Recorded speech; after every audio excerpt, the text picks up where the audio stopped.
cutting out and stripping these units and making them a little lighter to take down. I'm going to cut out the motors on both of these and do an autopsy on them later when I have time, whenever that is. Yeah, good luck with that.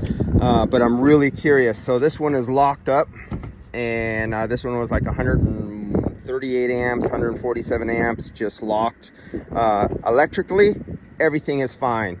This was the one that had 23 pounds of refrigerant in it when it should have only had somewhere between 8 to 10, something like that, if I remember from several years ago when these were set up brand new.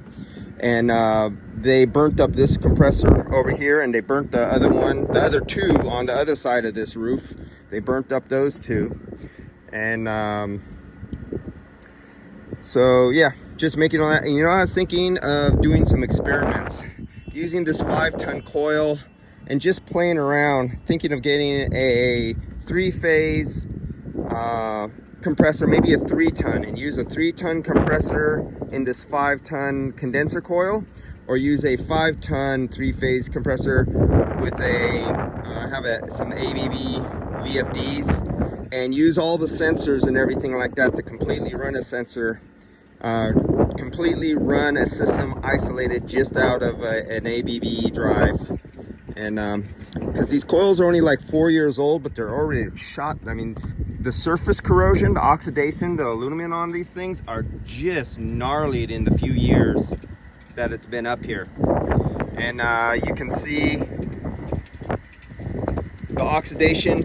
So when you see this green on here, the corrosion that you always see, that's physically copper metal turning into and being eaten up and giving its life up to turn into a copper oxide.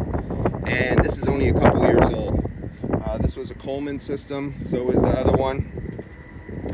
And this is why everything should be coated. Nothing should ever be exposed like this. That is it on this. We'll see. We'll get the other one. We got the other one sitting right over there. Just craned it up over here. And that will replace in one of these. And I hope, because this customer kept losing rooms and they're really expensive, I can cure his problem with losing rooms, because he keeps using residential units, especially low-end residential units. Capacitor goes out, a motor goes out. Overfill it, a motor goes out. Capacitor goes out on a fan and nobody gets to it, a motor goes out. Capacitor goes out on a blower and their temperature sensors to turn off the heat load in the room didn't work, and it fries all the product and they lose $70,000 or $100,000. And it all comes why the fuck did they use capacitors?